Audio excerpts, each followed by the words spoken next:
Bonjour et bienvenue. Aujourd'hui, on va plonger au cœur d'une question qui nous touche tous. Comment est-ce que notre cerveau influence nos émotions et surtout notre capacité à guérir? Et si, finalement, la clé de notre bien-être était déjà là, bien au chaud, à l'intérieur de nous?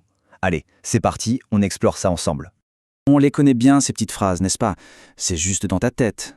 Ou « Allez, tu devrais savoir gérer ». Parfois, ce sont les autres qui nous les disent. Et parfois, c'est notre propre petite voix intérieure. Et franchement, c'est le genre de truc qui est super frustrant, qui nous fait sentir seul face à ce qui ressemble à un énorme sac de nœuds. Mais alors, qu'est-ce qui se passe vraiment? Ce cœur qui s'emballe tout d'un coup, cette boule au ventre qui se forme, ou cette colère qui monte sans prévenir? Eh bien, la nouvelle vraiment incroyable, c'est que ce n'est pas un manque de volonté. Non, pas du tout.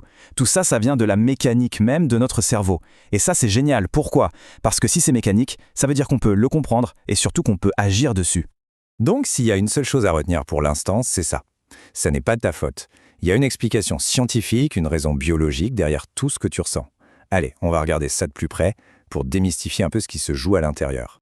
En fait, à l'intérieur de nous, c'est un peu comme un tir à la corde permanent. D'un côté, il y a notre cerveau émotionnel, le fameux système limbique. Lui, il est ultra rapide, il est pur instinct et il n'a qu'un seul but, assurer notre survie. Et de l'autre côté du ring, il y a le cerveau rationnel, notre cortex préfrontal. Lui, il est plus lent, il a besoin de temps pour analyser, pour prendre du recul. Le problème, c'est que dès qu'un stress pointe le bout de son nez, même tout petit, c'est toujours le cerveau émotionnel qui dégaine le premier et qui appuie sur le gros bouton rouge de l'urgence. Et ça nous amène à cette question, mais pourquoi cette sensation d'être tout le temps sur le qui-vive? Comme si on était en permanence en état d'alerte à attendre que quelque chose se passe.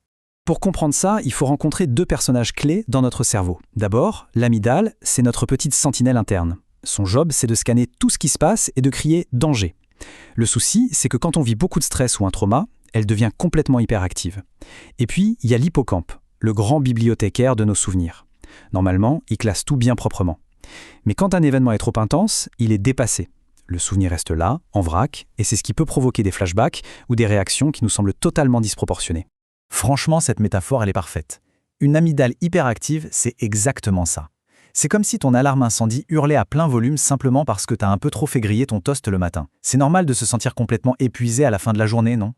Forcément, quand cette alarme sonne sans arrêt, le corps se met en mode survie. Et c'est là qu'on peut tomber dans ce qu'on appelle le piège du cortisol. Ce schéma illustre très bien le cercle vicieux. Un stress constant libère beaucoup trop de cortisol, l'hormone du stress, et cet excès de cortisol, à la longue, il endommage notre cerveau, en particulier l'hippocampe, notre bibliothécaire. Du coup, notre sommeil est perturbé, notre mémoire flanche, notre système immunitaire s'affaiblit. Tout ça nous maintient dans un état d'anxiété, ce qui, bien sûr, génère encore plus de stress. C'est vraiment la sensation d'être coincé, sans issue. Ok, on vient de voir le problème, la mécanique qui peut parfois se gripper. Mais accroche-toi bien parce que c'est maintenant que ça devient vraiment passionnant. Car oui, il y a une très très bonne nouvelle.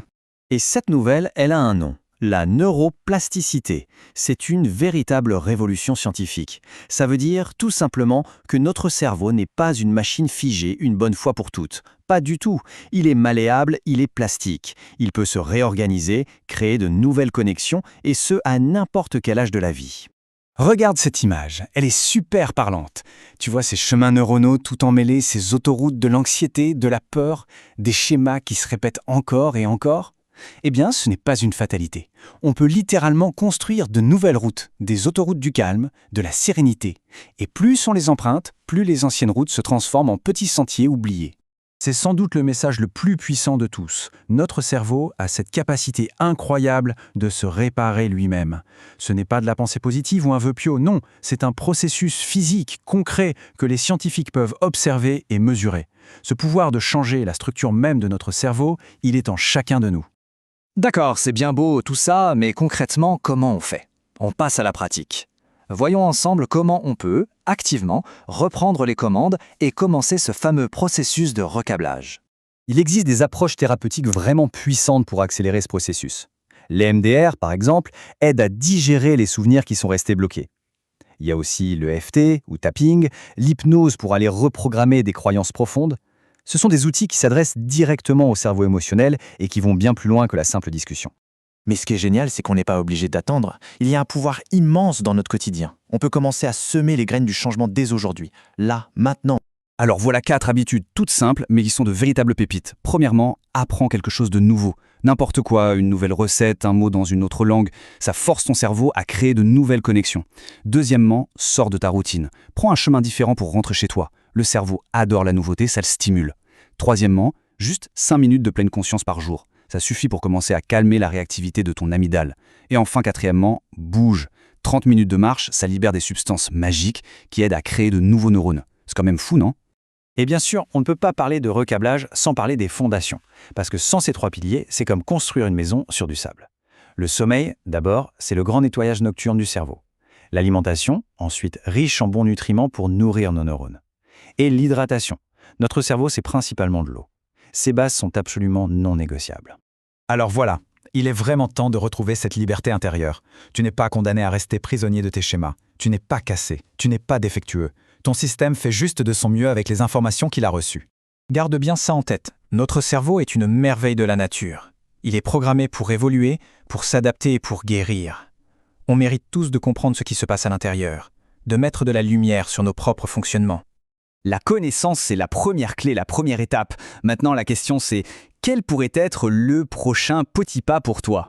Si tout ce qu'on vient de voir ensemble résonne en toi, si tu sens que c'est peut-être le bon moment, je t'invite à visiter le site adelinepaolini.com.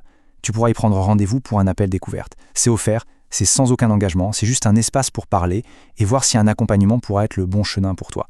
Ce pourrait être le début de quelque chose de vraiment beau. Merci beaucoup de ton écoute.